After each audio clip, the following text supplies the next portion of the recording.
Well, welcome to today's webinar. This is part of our ongoing series on technology strategy for business owners. Today's topic, we're going to talk about why a disaster recovery plan is essential for business continuity. And when we talk about this, we're going to talk about both sides of that equation, because disaster recovery obviously is an incredibly important business function. You want to make sure that you can get things back to equilibrium and back to operating as normal. But what's even more essential as part of that is how do we continue to operate and continue to be productive and drive revenue in the middle of that disaster while we're trying to recover from it. So that's what we're going to talk about today as we go ahead and move through this topic. A little bit about who we are, Central Texas Technology Solutions. We're founded in 2002. We are a complete technology solution provider. So that means that we have managed services and help desk services. We manage servers, workstations, network equipment, full on-site as well as remote help desk support. We also do virtual CIO, where we will review technology, work on business plans and budgeting with clients, and help them fashion their technology plans. We'll also do research in their vertical for software solutions and things to help them be more productive and more reliable. So as I said, we focus on managed IT services and help desk. We are also a cloud solution provider. We provide everything from backup and disaster recovery in the cloud to full-blown virtual desktop capability, disaster recovery, business continuity, and also we provide voice over IP solutions. So that's a little bit about who we are. So today's big question, the $64,000 question, do you have a disaster recovery business continuity plan? How will your company survive a disaster situation? So, and when we talk about this, I mean, as any kind of a business owner or a business manager, yeah, IT is really important because in this day and age, so much of what we do is based upon information systems. It's very difficult for us to not realize how dependent we are on computers until they're not there for us. But as important as that is, there's also a lot more than just IT when it comes to business disaster and recovery. So one of the things that we need to think about during our disaster recovery plans is not to just focus on IT, but focus on all areas for disaster recovery. Power restoration, utilities failures. You know, I think one of the things that I like to kind of think about as a really landmark case study in that is Hurricane Katrina and what happened in the New Orleans area. I mean, they pretty much lost everything and anything. They lost power, they lost information systems, they literally lost distribution, the ability to have water and food, and then in addition to all of that that's going on, dealing with rescuing people out of a very difficult environment. So it's a daunting challenge to try to plan for all aspects of disaster recovery, but as much as we can get our heads around and get down on paper and actually write out some sort of a disaster recovery plan, the better off that we're going to be if that actually ends up being something that happens to us. So plan for all areas of business disaster, power, utilities, natural disaster. You know, fortunately here, and at least where we are, our company in Central Texas, you know, we don't have to worry about a lot of things like earthquakes and stuff like that some other areas of the country need to and plan for. But we do have some pretty inclement weather. I mean, right now we're kind of gearing up for a potential hurricane in the New Orleans to Houston area. So latest I heard is they're expecting that to be stage 3 by the time it hits landfall. So having grown up in South Florida and been through several hurricanes, I know exactly what that means. It's a lot of storm surge and a lot of flooding. And there's definitely going to be some disaster recovery that comes out of that situation if it hits as hard as they think it is. Also, it could be something that's not necessarily a physical disaster. It could be a cybersecurity threat. It could be an intrusion, a hacking into your company's network systems. Depending on what type of vertical and regulatory compliance issues that you may fall under, that can be a big thing, because not only do you have to recover from it, clean up the intrusion, and possibly do data restoration if anything was compromised or if you had ransomware, but you might have reporting requirements based upon the regulatory conditions that you fall under, where that has to be released to the public and to law enforcement. And then is there any type of additional incident response that's required as part of that? You know, do we have to work with law enforcement, or is there any legal discovery, things that needed to be disclosed with regards to that type of a disaster situation? So that's another one to think about. And then I always like to throw in the giant meteor/alien invasion. You know, if the zombie apocalypse happens to hit us at some time here in the near future, How will we deal with that? It's kind of a little bit of tongue in cheek, but you kind of get the idea that we're going for here, is that we need to kind of, risk assessment is a what if situation for all areas of your business. And how do we continue to remain in business in the midst of that, and hopefully, God willing, actually come out of it stronger and thrive as part of that recovery. Like I said, disaster recovery planning is based on risk assessment, and it's a good exercise, if you haven't done so already, to sit down with paper and pen and kind of document out what are our critical business processes and the assets that are associated with those. There may be some things that are just not as important as other things. Having been in the military for many years and done security duty on a Trident submarine base, it's very much a layered security. There are certain areas of the base that are way more critical than others. Yes, we guard the entire base, but then we also have additional guarding and security inside the base to protect those critical areas and those critical assets, because not everything is totally equal with regards to the value to the organization. So that's an important aspect of your disaster recovery business continuity plan, is having an understanding of what is the most important thing to fix, to keep running, to be able to have running in a disaster recovery situation, so that you continue to maintain your business, maintain your profitability, and not lose out. So, like I said at the beginning, so disaster recovery is part of it. Disaster recovery is fixing the problem to get back to normal operations, but you always want to plan for continuity. How do we continue to operate in the midst of that disaster and continue to move forward? I'm going to talk a little bit about that later. I've got a couple of things that we've actually experienced ourselves and helped our clients to get through and maintain continuity in the midst of situations like that. How much downtime would something like this cost your business? Another important thing to sit down and figure out. There are many different aspects to what downtime can cost you. There could be a monetary cost. How much is the revenue loss per hour of downtime? If for some reason, you have a server, you have a catastrophic failure of it, and it takes your business out of work for maybe half a day to a day, how much is that going to cost you? And it's not just based on labor loss. It could also be a loss of revenue from lost sales. It could also be a loss of assets. How much are the replacement costs for something like that if you ended up if you lost equipment as part of that? If it's a natural disaster situation, what are the costs of setting up temporary work environment? Do you have to set up some sort of a temporary office space, or is it something where individuals could work from home, or some sort of a shared space with another business? All of those factors are things that you kind of want to think about and get your head around and figure out, how will this end up impacting our business? Other possible costs of downtime, not just from the loss of revenue, but also regulatory and legal. Is it possible that the situation as part of the incident response is going to cost money in order for documentation, legal discovery, reporting? Is there any regulatory fines that may be imposed? In this day and age, there's some case study that's starting to be built on liability with regards to if your network is hacked and ends up being used to attack other companies, there could be liability for that, and that could be monetary. And then is there possibly any legal discovery or liability that goes with that, like I just said? Also, maybe it's not just monetary costs that we have here, but reputation. How will a breach or downtime affect your business?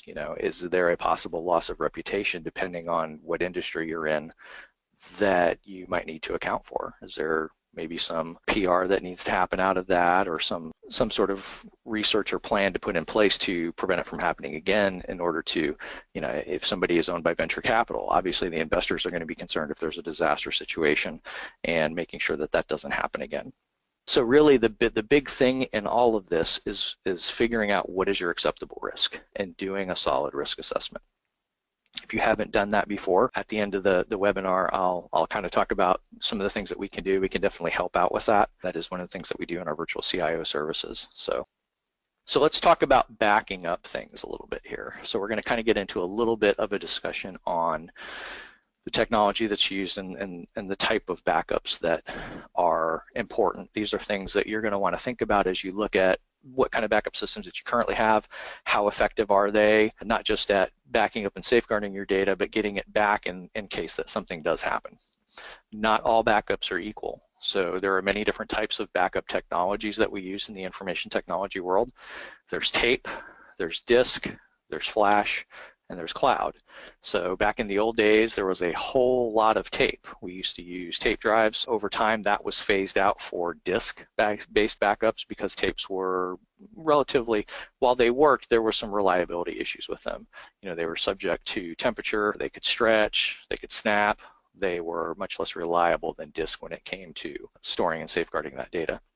Disk is very common in this day and age. We have backup appliances that have numerous amounts of disks, various shapes and sizes. Disk costs have come down quite substantially in the last 10 years. So it's a much more viable mechanism and pretty much the industry standard for the last several years with regards to backup systems. Flash is becoming much more common. When I say flash, I don't mean the superhero that has the lightning bolt on his chest and runs around at lightning speed. Flash is basically memory. It's RAM. It's the memory that you put into your computers. So flash has been used for many years in the IT world for like routers and firewalls to store their configuration and their operating systems. It's very high speed, and now it's becoming more economical, more cost effective, and we're starting to see systems that are starting to go that way. And rather than using disk, they're using flash. They can save data even quicker and restore even quicker than disk can. And also there's no moving parts, so there's no heat generation. It's much more economical in its power use, so it's a much lower cost solution. Will continue to, well, not necessarily a lower cost solution right now, but over time it will be a lower cost solution as it becomes more common. And there's also the ability, especially in large backup environments that require a lot of storage, to also save money on utilities and power because there's much less heat generation and much less electricity that's required for those systems. Cloud. So cloud backups in this day and age, I would say, are pretty much a requirement in one way, shape, or another. And the reason why is because you can have the greatest disaster recovery plan in the world, you can have amazing backup systems, but if they're all local to your environment, and God forbid your environment, you know, if there's a fire, natural disaster, and the entire building gets taken out, everything that's inside it goes too. So all of those systems would end up being destroyed. So having that backup information off-site is critical in this day and age, not just for disaster recovery, but for continuity. And fortunately, in this day and age, there are a lot of options out there for cloud backup. And they're very economical as well. So some of them are more geared towards the home residential environment or the very low-end commercial environment. Others are much more business-centric. So, you know, you've got your Carbonite, your Mozy Pros, which are pretty good for single systems for limited amounts of data. They're not necessarily really good business continuity solutions because they don't have the ability to do virtualization or things like that. And there are other systems in place that can meet that need. So cloud is increasingly more important. And eventually at some point in time down the road, I just have the feeling that pretty much everything and anything is going to be provisioned from the cloud. The days of local computing are going to be going away. Types of systems that are required or in use for backup, server desktop. So obviously, if you have a server infrastructure, that's probably where most of your data is going to be located. You definitely want that backed up. Your shared files, you know, any type of sensitive critical information, you know, if you're using line of business applications, your databases, all of those things should be backed up. Desktops, they're usually not backed up quite as often because in server environments, you definitely want to centralize that data. It's just much easier to manage and maintain and keep secure. But if you do end up having sensitive information or critical information on desktops, then those also should be in your backup plan and your backup strategy as well to make sure that that data is safeguarded and secured. Automatic versus manual backups. Obviously, automatic is preferred. You don't want to have to remember to do a backup. So as much as possible, we always want to automate that process. So backup should happen on a regular interval as part of your disaster recovery plan and your risk assessment. You have to figure out how often do I want to do these backups, because that will affect how much storage is required for your data, which will impact the costs that are associated with that. Roles and responsibilities as part of the disaster recovery plan. Who is responsible for managing and maintaining the backups? Who's responsible for identifying the risk assessment and identifying what is critical, what needs to be backed up and what isn't backed up? and what roles within your organization fulfill those? Is that something that you're doing internally? Is that something that you have a managed service provider like CTTS to handle? Or is there some sort of a contractor where you may have contract IT that's actually on site on a regular basis? So all of that needs to be factored in so that you have a clear delineation of who is supposed to be doing what in order to make sure that your backup and disaster recovery plan is sound and working properly. And then test, test, test, test. Always test your backups. Make sure that from time to time you do some sort of a test restoration of data just to make sure that the backup systems are working properly. That is hugely important. I mean, you can have a great plan, you can have great equipment, you can be backing stuff up on a regular basis, but if you don't test the restoration of that data, you don't really have solid confidence in whether or not your systems are actually protecting you, because that's really where the rubber meets the road. You know, we're doing all this stuff to be able to recover from a disaster.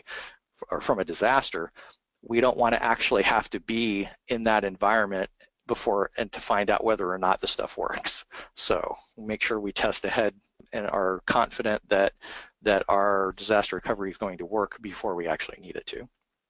And then policy. Make sure that all of that is documented in your disaster recovery policy. That way you have a clear, everybody knows how backups being handled, what is being backed up, who's responsible for it, so on and so forth. You want to make sure that that's all down on paper so that there's no ambiguity.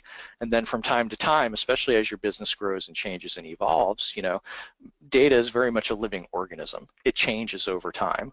What was super critical yesterday may not be as critical today. There may be new data that comes in that's more important. So what needs to be added? What needs to be possibly removed? Is there things that are not necessarily dynamic data anymore? We just need to archive these maybe off to an external drive or something, or some sort of nearline cloud storage that's relatively inexpensive that we can access if we need it, but it's not stuff that we use day in and day out. So maybe it doesn't need to actually be in our daily disaster recovery and backup plan. So just kind of those things. I definitely recommend, data is very much kind of like the closet that you go into every once in a while, and over time stuff tends to get thrown in there and pile up, and usually you don't think about it until one day you open the door and stuff starts falling out on you. That's kind of what happens to our company data, is we just tend to add and add and add, and a lot of times we don't go in and we don't clean out the old stuff or archive stuff off that may not need to be on our high dollar production systems. And I definitely recommend, as part of your business plans, that you do a data review annually, every year. Sit down and go through your files and folders and your data and figure out, is this stuff that we really need right now? Should this be archived off? Is it okay? Is there something we're not backing up that we should be? That's really important to make sure that, because your data is part of your business assets. It's part of your operations. It's part of what allows you to continue to function and be profitable. And you definitely want to make sure that you're managing that just like you do your other business processes. Okay, so local versus cloud versus hybrid backups. I just want to touch on this really quickly. Again, this is kind of talking about the technology of things, but I want to make sure that we understand what's available to us, so that as we're looking at our plans and what we want to do and what makes sense for our company, we kind of have that information. I'm not going to go super technical into it. I'm just going to kind of keep it at the surface level.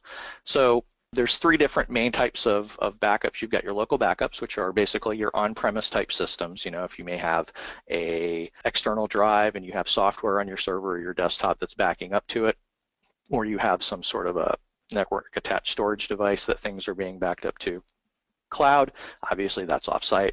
Cloud provider, it could be something like I said earlier, you know, like a Mozy Pro or something like that, or it could be, you know, something much more robust, Amazon Web Services or Azure. You've got high speed, high data amounts going off. You've got replication between multiple sites. That way, you know, if your cloud provider ends up having a disaster recovery at one of their facilities, they also have that in another location so that it's safeguarded there. And then hybrid is kind of a combination of the two. You may have a local device, but it also has the ability to back up to the cloud. Kind of the pros and cons with regards to that. Your local systems, you have a much quicker restore time. So you can get to that data a lot quicker. You can get it back on production systems because you're not dependent on an internet connection. The challenge with that is it's vulnerable to local disaster. So like I said, if we had, God forbid, the building burned down scenario, all of that local equipment is gone. you don't have the ability to restore anything, because if it was all local, there's nothing left to be able to restore.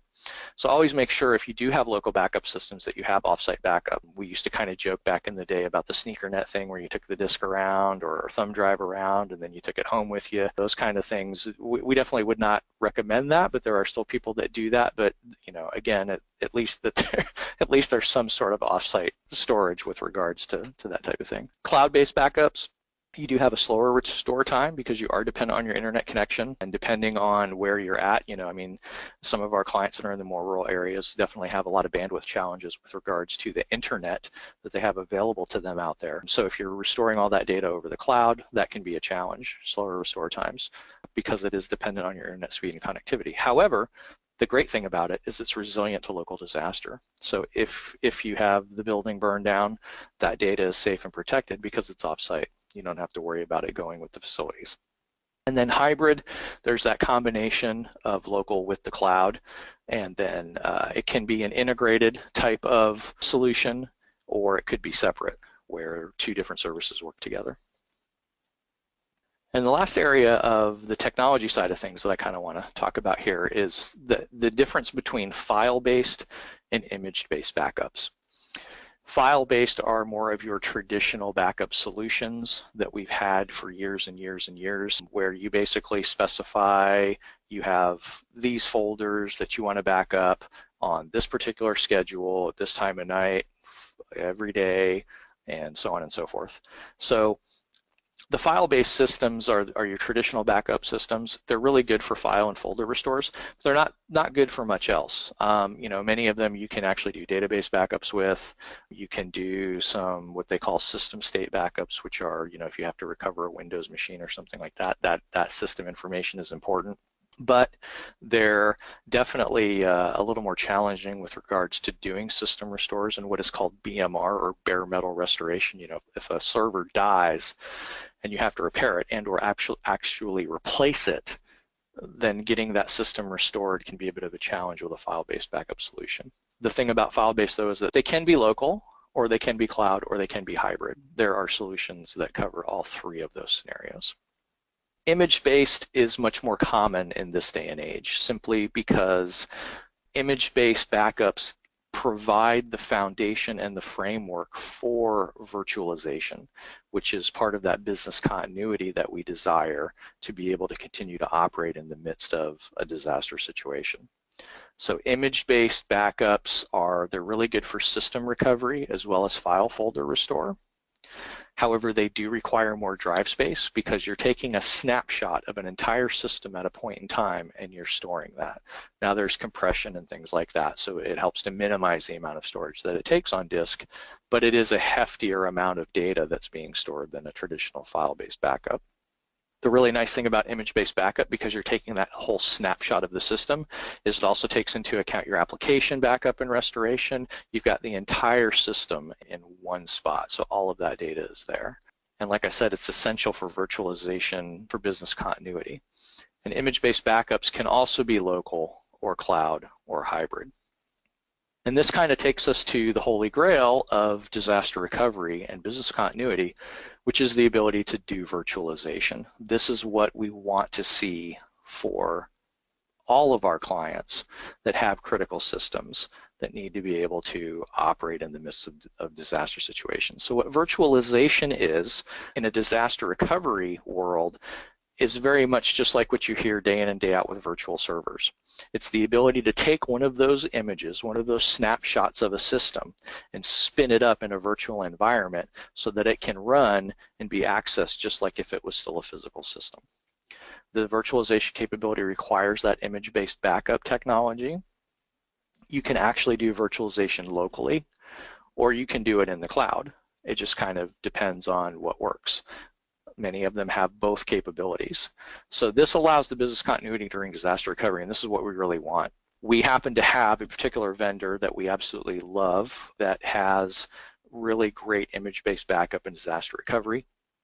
We unfortunately have had to deal with 2 or 3 disaster recovery situations in the last couple of years. One in particular that we had with a client that was a law office, their server failed on them, And on that server, they had 3 different virtual servers that were running on it. One was their application server, one was their Windows domain controller, and another one was their, at the time, they had a local email server.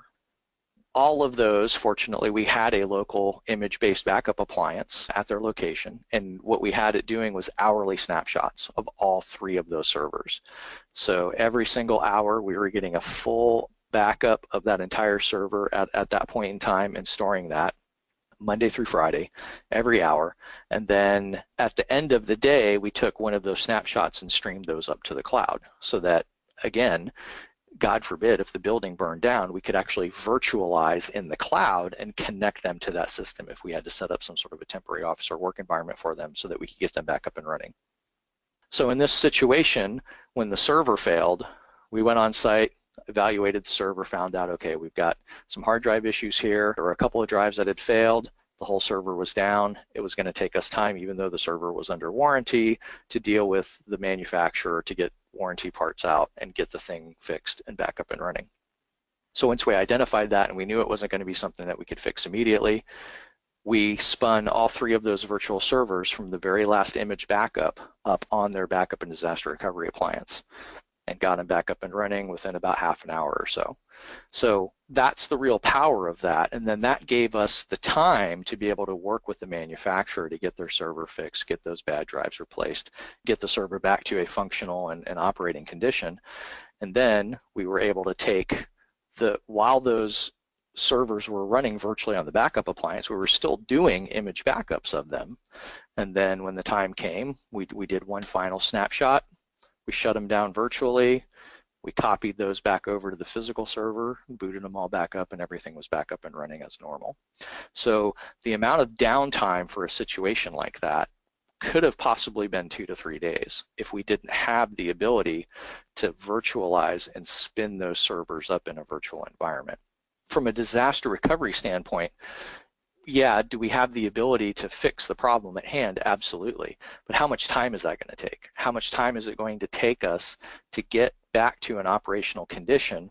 And how much money is that going to cost us in lost revenue and lost sales, possibly in reputation, all those things that we talked about earlier? How much is that going to cost us as we try to get things back to a normal operating environment? By having these kinds of business continuity solutions in place, it takes all of that problem away because you're able to continue to run in that virtual environment while we fix the physical problem. So it's a way to kind of have your cake and eat it too from a business standpoint. And fortunately, we actually talked with the client. We actually were contacted by the vendor for the product, and here in the near future, there's an article in a legal publication that's going to be done on this situation. We were interviewed about it to provide some information. And the client figured, they were looking at about possibly 2 to 3 days downtime. Just having the ability to virtualize those servers saved them anywhere from about $15,000 to $30,000 just in lost labor and lost revenue. So, when you look at that and you look at the money that's saved, many times that type of a situation pays for the equipment itself and actually puts you ahead of the curve with regards to that.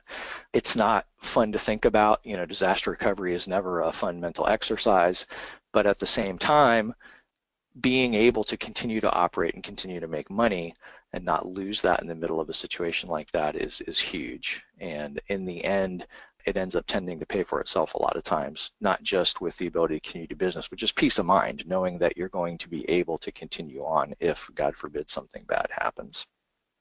We kind of went over the information on the technology, the different types of backups that there are, what's involved with it, cloud versus local backups. Doing risk assessment. Like I said, here at Central Texas Technology Solutions, we are a full managed service provider, and some of the things that we do is disaster recovery assessments. So we can do a free disaster recovery assessment to take a look at your business processes, your technology, how things are currently running, and provide some recommendations on how we can help you to survive these types of situations and continue to thrive in the midst of them. Hopefully this has helped to kind of spur some thought, be able to kind of look at and evaluate what the current state of your disaster recovery plans are and what kind of things you might need to look at. And again, like I said, we're always available to assist with that. If you do have any questions, if you want us to take a look at anything, then we can definitely do that. I want to thank everybody for coming today. I hope that this gave some value and that it helped you guys to kind of take a look at your own environments, the things that you face and you deal with. Again, like I said, our contact information is right here. Please feel free to reach out to us and let us know if there's anything that we can do to assist you with regards to your disaster recovery and business continuity plans. Thank you very much, and everyone have a great day.